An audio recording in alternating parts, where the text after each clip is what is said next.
Chères Eraguaises, chers Eraguais, les fêtes de Noël et de fin d'année, qui sont en principe un moment de rencontre et de partage, festif, en famille et entre amis, viennent conclure sur la pointe des pieds, très timidement, une année 2020 des plus éprouvantes dans tous les secteurs de notre vie quotidienne, et surtout au plan humain, notamment pour nos aînés et notre jeunesse. En effet, les contraintes imposées par l'épidémie de la Covid-19 nous ont éloignés, au sens propre du terme, par l'ensemble des gestes barrières. Depuis presque une année, les arrêtés et recommandations s'enchaînent, entraînant des décisions qui plongent le pays dans une situation économique inquiétante, et nombre d'entre nous dans des situations professionnelles et financières des plus délicates.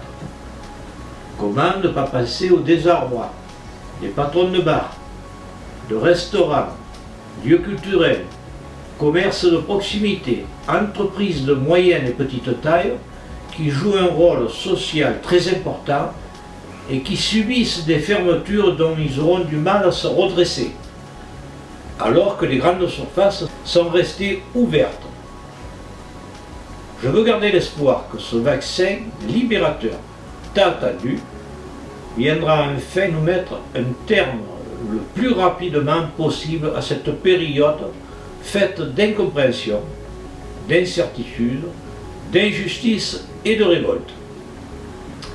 Malgré cette épidémie qui sévit depuis 10 mois, la nouvelle équipe municipale s'est mise au travail d'arrache-pied pour gérer cette crise au quotidien, mais également pour finaliser les projets en cours et en début d'ordre.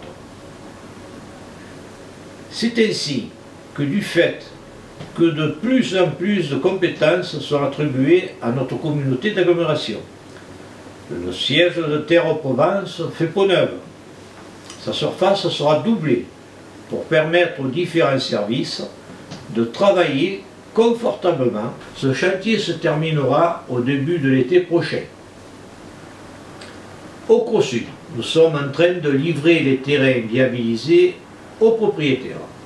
Dans le même temps, une douzaine de lots ont été attribués à nos jeunes en vue de l'accession à la propriété. Et un terrain a été confié à un bailleur social pour y construire une première tranche de logements à loyer modéré. 80 logements. Par ailleurs, vous l'avez remarqué, le passage entre le plané et les allées est achevé. Et c'est très joli. Il permettra aux riverains du centre ancien de pouvoir stationner sans entraver la circulation. Le parcours sportif au Mas de la Chapelle est lui aussi en phase d'achèvement. Il vient parachever ce site ludique qui comprend notre nouveau centre aéré et le Pentrac qui font l'unanimité auprès des jeunes.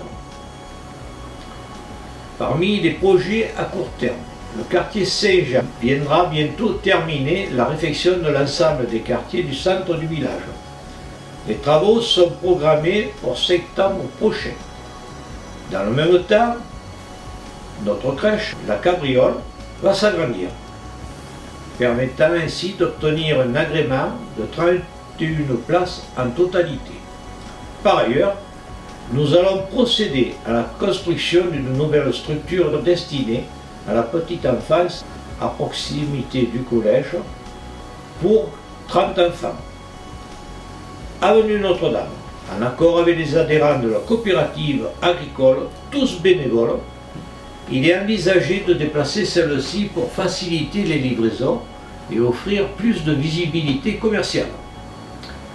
La nouvelle coopérative se redéploiera bientôt à quelques centaines de mètres sur la route nationale 571.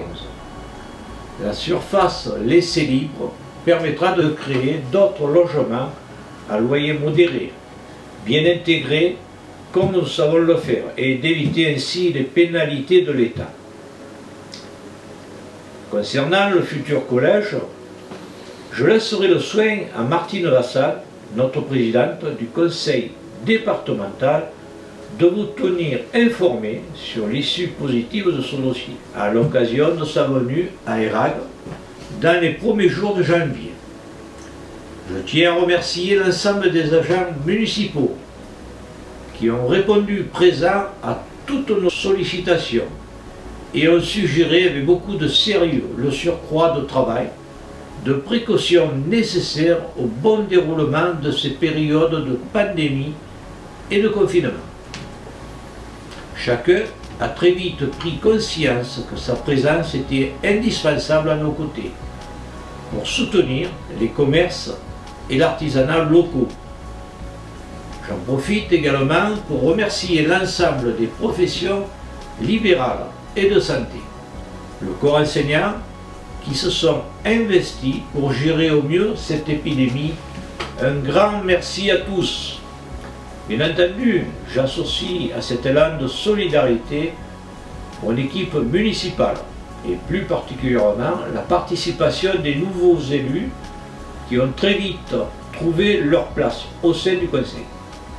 J'en terminerai en adressant quelques paroles de réconfort à toutes celles et ceux qui ont été atteints par le Covid-19, en leur souhaitant un prompt rétablissement, mais en gardant en mémoire que cette mauvaise expérience 2020 afin de tout entreprendre pour préserver au mieux les personnes fragiles.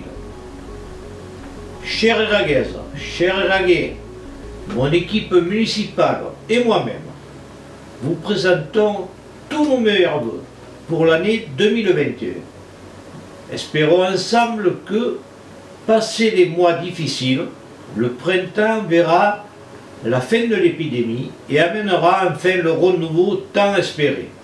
Très bientôt, je vous le prédis, nous retrouverons le plaisir de nous rencontrer, de nous amuser et nous faire la bise comme nous l'avons toujours fait dans notre belle Provence et dans notre beau village. Prenez soin de vous et de vos proches.